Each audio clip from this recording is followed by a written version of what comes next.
아멘. 계시록 7장 하겠습니다. 너무 오랫동안 모였기 때문에 계시록을 복습을 해보면 1장에서 요한은 밤모섬에 있었습니다. 그리고 주의 날에 영안에 있었는데 나팔 같은 소리를 돌아보니 7 금등잔대가 있었고 사람의 아들과 같은 분이 제사장의 옷을 입고 계셨습니다. 2장에 3장에는 아시아에 있는 7 교회 이상을 편지를 쓰는 것이 나옵니다. 그죠? 아시아에 있는 7 교회. 그 당시에 실제로 존재했고 2000년 교회사에 나타날 수 있는 교회들의 영적 상태를 보여주는 것이죠. 4장에 오니까 요한이 영안에서 하늘에 와 있어요. 하늘의 광경을 봅니다. 보좌가 있고 내생물이 있고 24장로가 있습니다. 그죠? 보좌 위에 한 분 하나님이 계시죠. 5장에 오니까 갓죽임을 당한 것 같은 자격 있는 어린 양이신 그리스도가 7 봉인을 뗄 자격이 있는 분이 갓죽임을 당했으니까 죽음 부활 후에 승천한 후의 광경이죠. 그래서 그분이 하늘에서의 사역을 시작하시는 그리스도의 하늘에서의 취임식이었습니다. 6장에서는 이제 뭡니까? 7 봉인을 떼는데 첫째에서 4번째 봉인을 떼니까 복음, 전쟁, 기근, 죽음이 엉켜서서 2000년간 계속 복음이 확산되는 장면입니다. 5번째 봉인을 딱 떼니까 제단 아래 순교자들이 대주제시여 우리의 원한을 언제 갚아주시겠습니까? 기도합니다. 낙원에서 기도하고 있습니다. 낙원에서 이장식 형제님이 기도하고 계시고 김진상 형제님이 기도하고 계십니다. 이게 성경을 우리가 믿어야 돼요. 그러니까 조금만 참아라. 순교자들의 수가 차야 된다. 그 다음에 6째 봉인을 떼니까 초자연적인 재난이 일어납니다. 대환란이 시작되죠. 이제 이 땅은 사람이 살 수 없는 곳이 되어버렸습니다. 그래서 오늘 7장은 6째 봉인을 뗀 후에 7째 봉인을 떼기 전까지 그 사이의 사건이 오늘 7장입니다. 이해되시죠? 왜요? 이제 7째 봉인을 떼면 7 나팔이 울리면은 정말 끔찍한 재난들이 일어나기 시작합니다. 그래서 주님은 7장에서 그분의 백성들을 보존하시는 거예요. 그분의 백성을 보존하시는 장면이 7장인데 이스라엘에서 14만 4천 명, 또 하늘의 보좌 앞에 있는 하나님과 어린 양 앞에 있는 흰옷 입은 이 종려나무 가지를, 야자나무 가지를 든 수많은 이들의 장면이 7장에 나옵니다. 자, 이스라엘 유대인들은 휴거가 됩니까? 휴거가 안 됩니까? 물론 교회에 속한 유대인들은 이게 이제 휴거되지만 대환란 때 이 땅에 있는 이스라엘 나라에 있는 유대인들은 휴거가 됩니까? 휴거가 안 됩니까? 휴거가 안 됩니다. 야, 이걸 구분할 수 있다는 거는 우리 형제님들 대단하신 겁니다. 왜 휴거가 안 됩니까? 심지어 그들은 신약에 믿는 이들이 구원받는 것처럼 똑같이 거듭나요. 근데도 휴거가 안 돼요. 왜? 천년왕국 동안 이 땅에 머물면서 유대인들은 이스라엘 왕국으로서 하나님의 제사장 왕국으로서 민족들에게 하나님을 가르쳐야 돼요. 유대인들은 휴거가 안 돼. 그러니까 7장에 있는 14만 4천의 유대인들은 이 땅에 머물면서 대환란을 통과합니다. 그리고 천년왕국 때 이 땅에서 이스라엘 왕국으로서 온 땅을 중심 나라가 됩니다. 이해되시죠? 자, 이 정도 하면 이제 7장의 위치가 어딘가 이해가 됐을 겁니다. 이제 뭐 해야 되죠? 그럽니다. 7장 뒷부분에 가면 수를 셀 수 없을 정도의 많은 무리들이, 흰무리들이 보좌 앞에서 이렇게 하나님을 찬양하고 섬기거든요. 그들은 누굴까요? 그들은 12장에 있는 사내 아이, 또 14장에 있는 첫 열매, 또 11장에 있는 두 증인, 자 형님들 이걸 아셔야 되는 게 1장에서 11장까지는 전반적인 것들을 얘기하죠. 그 다음에 12장부터 22장까지는 전반적인 것 중에 상세한 것들을 얘기합니다. 그렇기 때문에 이 계시록의 장별이 시간적인 순서가 아닙니다. 아시겠죠? 이 시간적인 순서가 아니에요. 심지어는 계시록 2, 3장의 7교회보다 계시록 5장의 그리스도의 승천이 앞선 사건인데 뒤에 나오잖아요. 그래서 이거 계시록을 할 때에 너무 시간과 공간에 제한받으면 안 돼요. 주님 이걸 이렇게 시간 공간을 초월해서 적어 놓으셨어요. 그래서 11장의 두 증인, 또 15장에 있는 대환란을 통과하다가 짐승의 이름을 경배하지 아니하고 짐승의 표를 받지 않아 순교한 후기 이기는 자들이 있습니다. 또 14장에 추수가 나오죠. 추수. 자, 추수하고 나면 또 논에 뭐가 떨어져 있어요? 이삭. 그래서 이삭 줍기 휴거가 또 있습니다. 오랜만에 하니까 자꾸 입이 기름칠 안 쳐지네. 말이 이상하게 삐끗삐끗하네. 그래서 이런 많은 이기는 이들을 포괄한 모습이 계시록 7장 후반부에 있는 수많은 이기는 이들입니다. 아멘. 자, 이제 1절부터 들어가 보죠. 1절부터 이 일이 있은 후, 뭐 책 있는 분들은 같이 읽으면 좋죠. 이 일이 있은 후 내 천사가 땅에 내 모퉁이에 서서 땅에 내 바람을 붙잡아 바람이 땅에도 바다에도 모든 나무에도 불지 못하도록 하는 것을 나는 보았습니다. 이 일은 어떤 일일까요? 뭐 앞에 있는 거 다일 수도 있고 늘 거시적으로는 좁은 의미에서는 그 앞전에 그 6장에 있는 그 6째 봉인, 천재지변, 초자연적인 재난, 이 일이 있은 후 내 천사, 땅에 내 모퉁이, 땅에 내 바람, 사가 나오죠. 사는 무슨 숫자입니까? 피조물의 숫자죠. 자, 이런 유일하신 하나님, 본질에 있어서 한 분이신 유일하신 하나님, 이는 증인, 두 사람이 있어야 그 증인이 믿을 만하고 두 사람이 동역해야 그 간증이 합당하죠. 3은 그러면 3일 하나님, 본질적이고도 경륜적인 하나님, 1은 본질적인 하나님, 3은 경륜적인 하나님, 4는 피조물의 대표가 사람이니까 사람이라 해도 되죠. 그죠? 거기에 1을 더한 5는 책임, 6은 창조의 수죠. 창조의 수. 7은 이 땅에서의 완전수.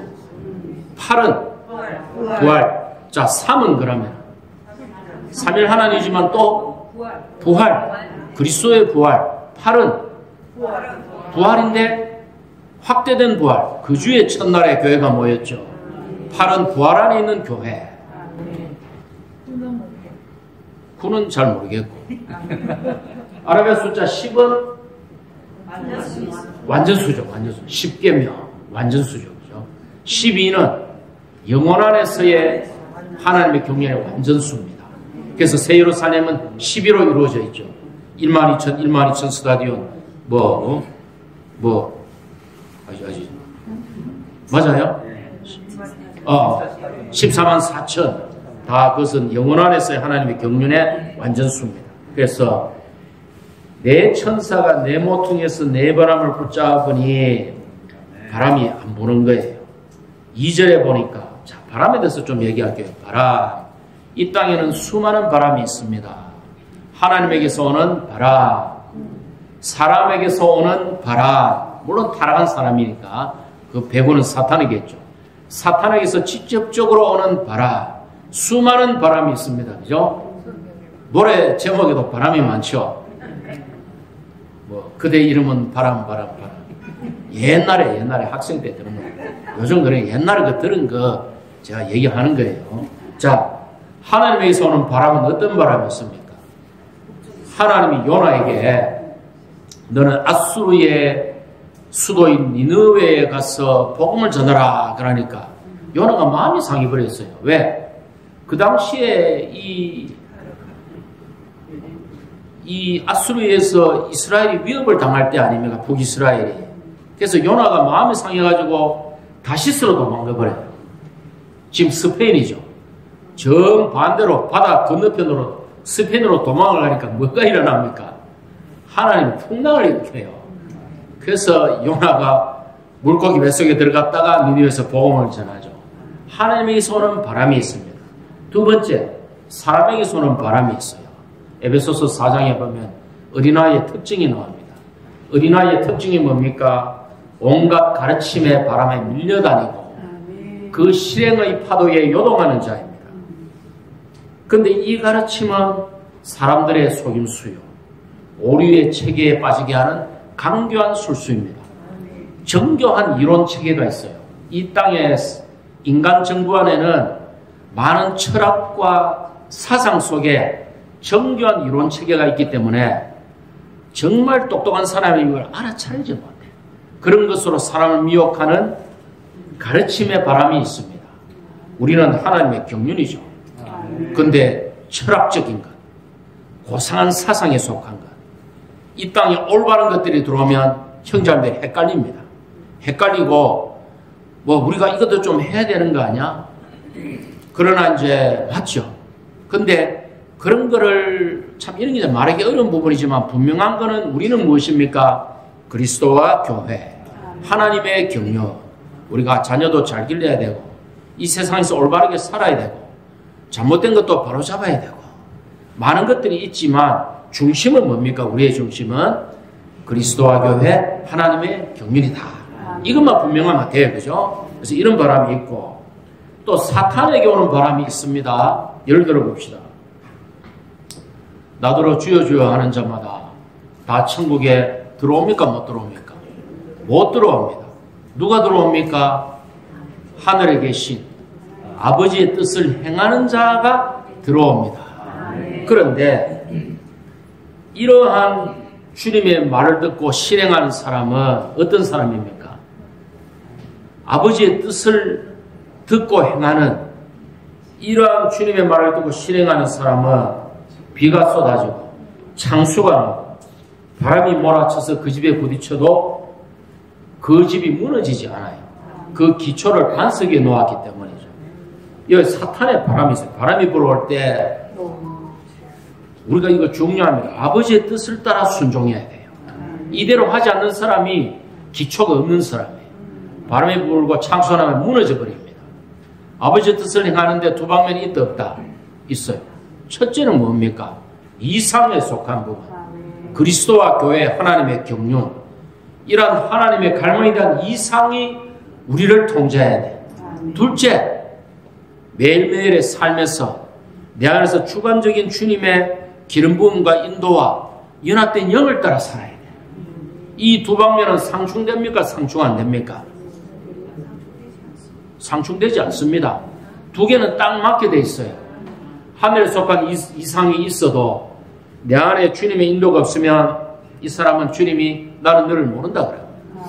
내 안에 주님의 인도가 있는데 하늘에 속한 경륜의 이상이 없으면 쉽게 얘기해서 신령한 그리스도인이 돼. 신령해질수록 건축이 어려워져. 두 방면이 다 필요합니다. 우리 고등학교 때 그 화학 선생님이 홍혜경 선생님이라고 항상 하는 말이 있어요. 교육은 반복이다. 교육은 반복이다. 근데 100번을 들어도 못 알아들어. 화학 기초가 없는 아이들은. 저도 이 화학을 잘 못했는데. 그래서 우리가 계속 하나님의 경륜, 그리스도와 교회를 이 각도 했어, 이 각도 했어, 이 각도 했어, 이 각도 했어. 여러 측면에서 연단받고 추구하고 체험해야 됩니다. 그죠? 그래서 제가 반복하는 거예요. 바람이 있다. 바람이 있다. 자, 2절로 갑시다.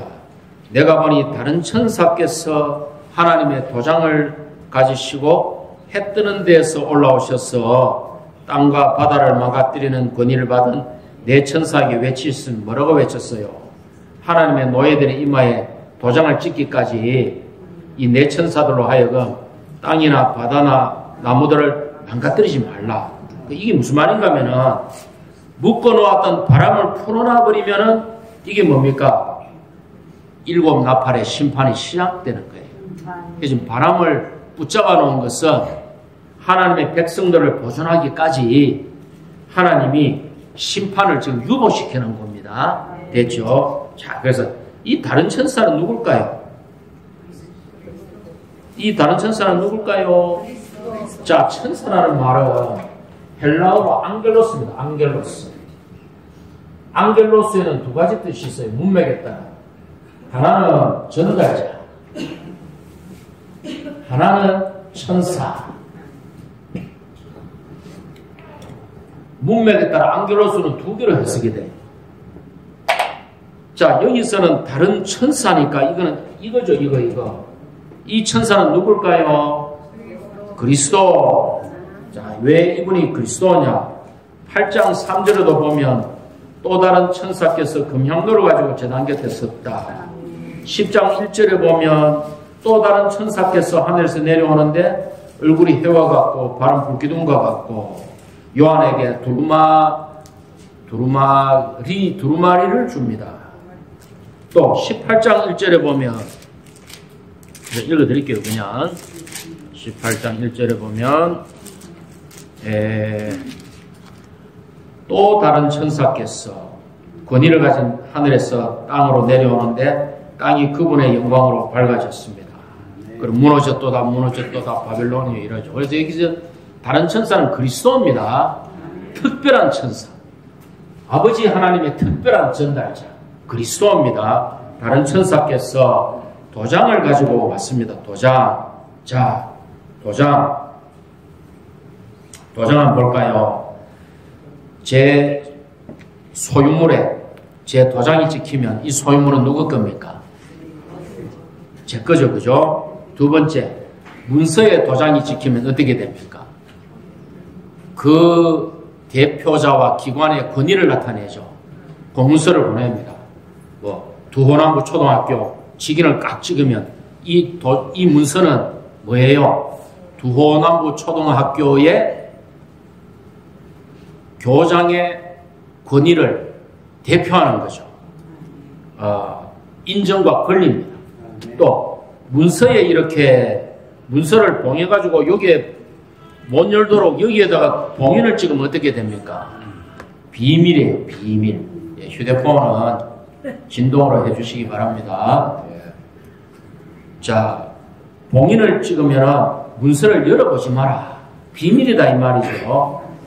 자, 하나님은 이 도장을 누구에게 맡길까요? 그리스도에게만 맡깁니다. 여러분 인감증명대로 가면 뭐 제출해야 돼요? 주민등록증 제출해야 돼요. 내가 남의 것 띄러 가려고 하면 뭐 갖고 가야 돼요? 위임장, 그 사람의 거를 갖고 가야 돼요. 자, 파라오가 도장을 누구에게 맡겼습니까? 요셉에게 맡겼죠. 요셉에게 파라오가 도장을 통째로 내어주고 인장반지를 요셉의 손에 끼워주고 그를 애굽의 총리로 세웠습니다. 이 말이 무엇입니까? 요셉이 일을 하면서 그 문서에 도장을 찍을 때마다 인장반지 도장을 찍을 때마다 요셉이 일하는 거지만 이게 누가 일하는 거예요? 파라오가 일하는 거예요. 그래서 지금 그리스도께서 하나님의 도장을 가지고 와서 12지파 가운데 그분의 소유된 14만 4천 명을 도장을 찍고 있습니다. 그죠? 도장을 찍고 있습니다. 자, 땅의 일은 하나님이 허락하지 않으면, 하나님이 권위를 주지 아니하시면 아무도 아무것도 할 수가 없습니다. 하나님의 권위로 땅에 바람을 묶었고 하나님의 도장으로 그들의 이마에 찍었죠. 땅의 일은 다 하나님에게서 시작되었습니다. 심지어 사탄이 어떤 것을 해도 하나님의 주권과 권위 아래서 하는 것이죠. 예, 사탄이 임의로 하지 못해요. 주님이 다 보고 계신 겁니다. 미국에 가면 미국에 가면 옐로우스톤 저는 안 가봤는데 공원이 있대요. 이 공원이 얼마나 큰지 여기 사는 짐승들이 여기 사는 짐승들이 그냥 숲속에 사는 줄 알아. 이 공원이 너무너무 커. 옐로우스톤이라는 공원이 있대요. 안 가봤는데 책으로 읽었습니다. 근데 어느 짐승이 여기서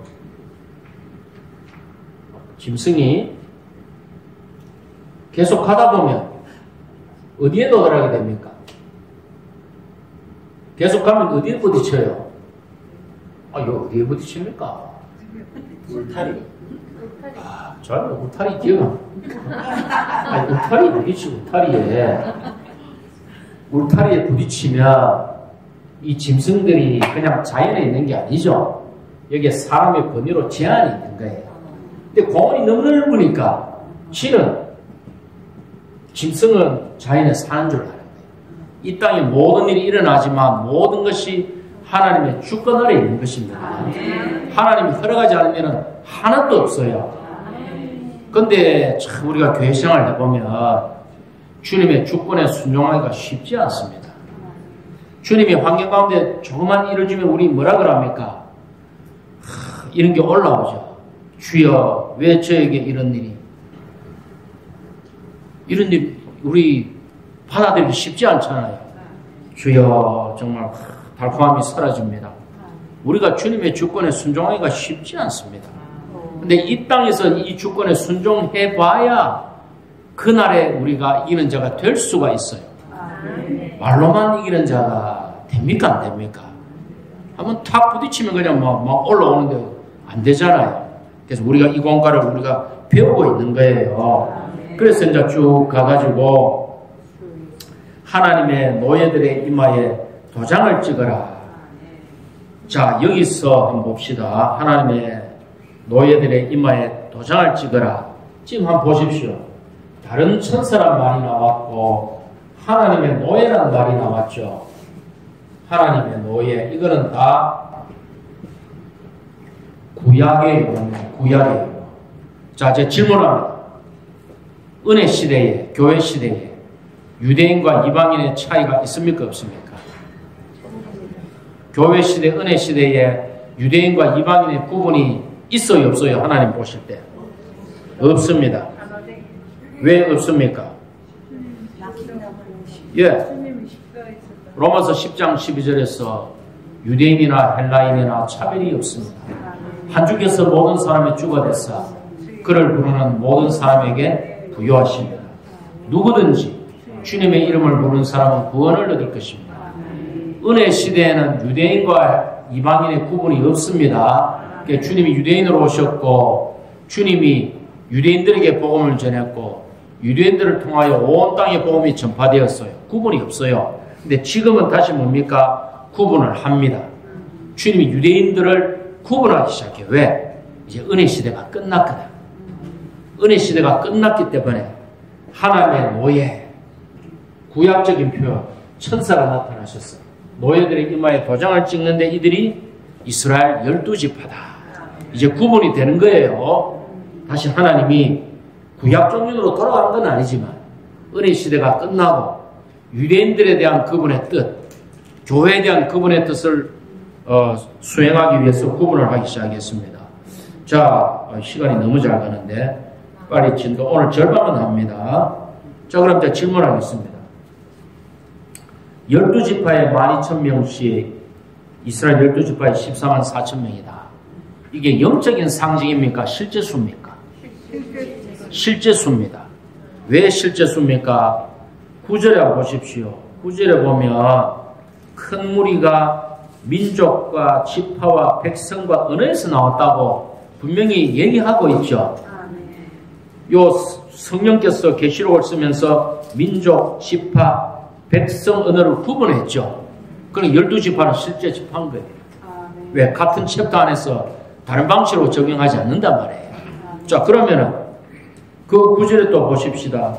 그 수를 셀 수 없을 정도로 큰 무리죠. 이 말은 무슨 말입니까? 셀 수 있으면 센다는 말이죠. 그렇기 때문에 12지파에 12,000명씩 14만 4천은 실제 수다 이 말입니다. 됐습니까? 실제 수입니다. 실제 수입니다. 자,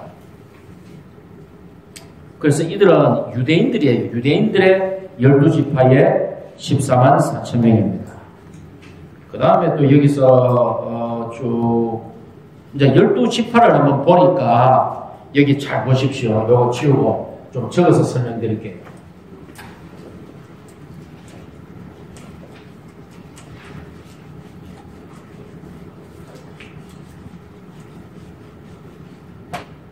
이스라엘에 12아들들이 있어요. 12아들.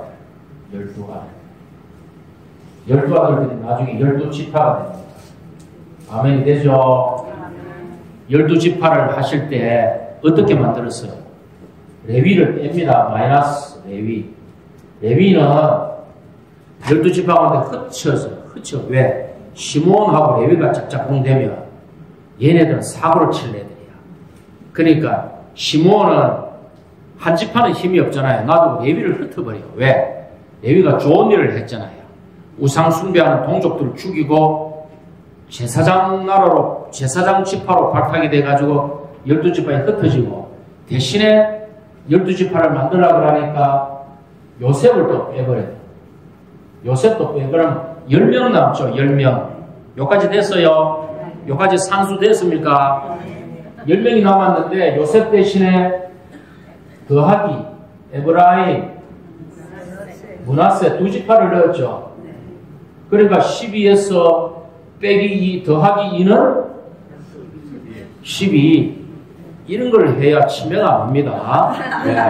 12 빼기 2 더하기 2는 얼마? 12. 그렇지. 딱 대답을 해주셔야 돼요. 그런데 역대상에 오면은 반지파가 빠져요. 왜? 이 단지파가 더 위험하거든. 실로에 하나님의 성막이 있을 때 단지파는 뭡니까? 미가의 우상을 탈취해가가 저 위에 가가지고 조상 단의 이름을 해가지고 사람들을 죽이고 땅을 차지해가지고 별도의 우상을 계속 섬깁니다. 북이스라엘이 포로로 멸망할 때까지. 그래서 단지파가 위험해요. 그래서 역대상에 단이 빠져. 그리고 여기에 계시록 7장에 지금 계시록 7장에 보십시오. 계시록 7장에 보면 또 단이 없어요. 마이너스 단. 에브라임도 없어요. 지금 여기 잘 찾아보십시오. 집에 가셔가지고 에브라임도 없어요. 그러면은 12지파에서 두 빠졌으니까 10지파 남았죠. 더하기 뭡니까? 희한하게 요셉? 레위가 더해져요. 레위 더해졌는 거 맞죠? 예, 요셉, 레위 있죠, 거기. 예, 요셉, 레위가 순서적으로 적읍시다.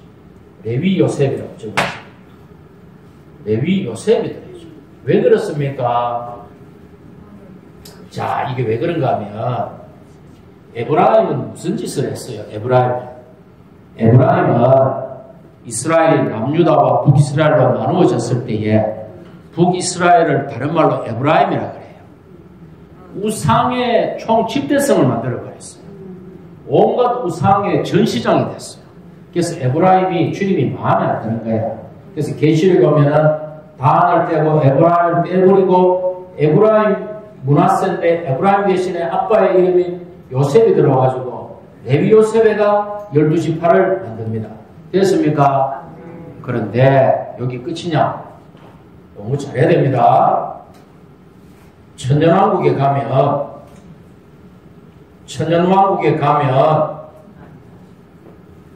다 회복됩니다.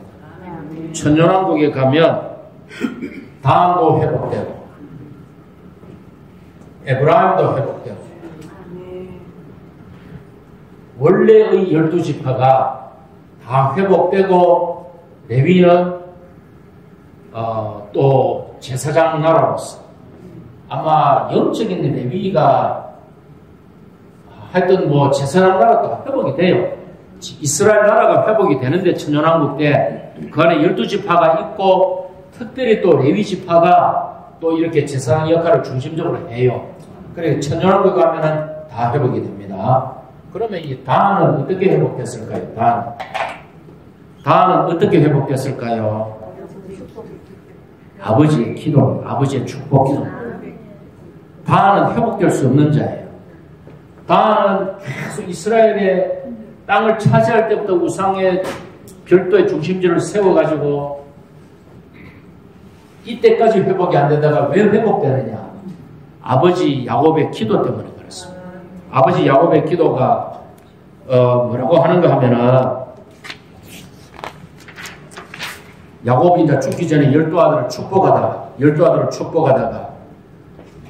이런 말을 잘 들어보십시오. 다 요셉이 이런 말을 합니다. 다는 이스라엘의 한 지파로서 자기 백성을 심판할 것이다. 이스라엘의 한 지파로서 왜 한 지파란 말을 강조했을까요? 이 단이 보니까 없어지겠거든. 그래서 이 야곱이 요셉을 축복합니다. 그래서 아버지의 축복 기도 때문에 단이 보존된 거예요. 우리가 형제자매들을 축복해야 되겠습니까? 저주해야 되겠습니까? 축복해야 됩니다. 형제자매들을 비난하고 유죄 판결하는 건 무서운 일입니다. 무서운 일, 축복해야 돼요. 이 단의 저주가 아버지 야곱의 기도가 없었으면 단은 여전히 끝나버려요. 야곱이 뭐라 그럽니까? 이스라엘의 한 지파로서 특별히 강조한 후에 오 여호와니 저는 주님의 구원을 기다립니다. 야곱이 이런 기도를 합니다. 여호와님 주의 구원을 기다립니다. 자, 여호와 구원이 히브리어로 뭐다? 예수. 아니, 여호와 구원이 히브리어로 뭐다? 여호수아를 헬라어로 쓰면 뭐가 된다? 예수. 오 여호와님 주의 구원을 기다립니다. 이 말을 헬라어로 적으면 오 주 예수를 기다립니다. 이래 되는 거예요. 야곱이 예수 그리스도를 알았는지는 모르겠지만 자기도 구약의 성도는 모르고 많이 하잖아요. 야곱의 축복이 있었기 때문에 단이 회복되는 거예요. 어떤 때 보면 어떤 지체들은 지체를 너무 많이 비난해요. 너무 어떤 때는 뭐 이래 얘기하는 저는 또 비난 안 하나. 저도 좀 합니다. 그 잠언인가 전도서 보면 그 솔로몬이 그 말 왕을 그 너무 남이 뒷말하는 걸 하면 종이 자기에게 욕하는 걸 듣게 될수 이러잖아요. 그렇지만 우리가 지나쳐서는 안 되고 그때마다 주님 앞에 나가서 이걸 처리받지 않으면 이게 병적인 사람이 있어요. 솔직히 말해서 마지막에는 항상 지체를 비난해요. 그거 아닙니다. 그 사람 주님 앞에 잘못하면은 왕국에서는 아주 어려우십니다. 그래서 우리가 축복해야 됩니다. 맞죠? 항상 축복해야 돼요. 우리 자매들 잘하고 계십니다. 제가 좀 부족해서 그렇지 잘하고 계세요. 자, 그래서 축복을 그래 해야 됩니다. 축복해야 된다. 축복해야 되고 12지파고 다음에 여기까지 하도록 하겠습니다. 아멘.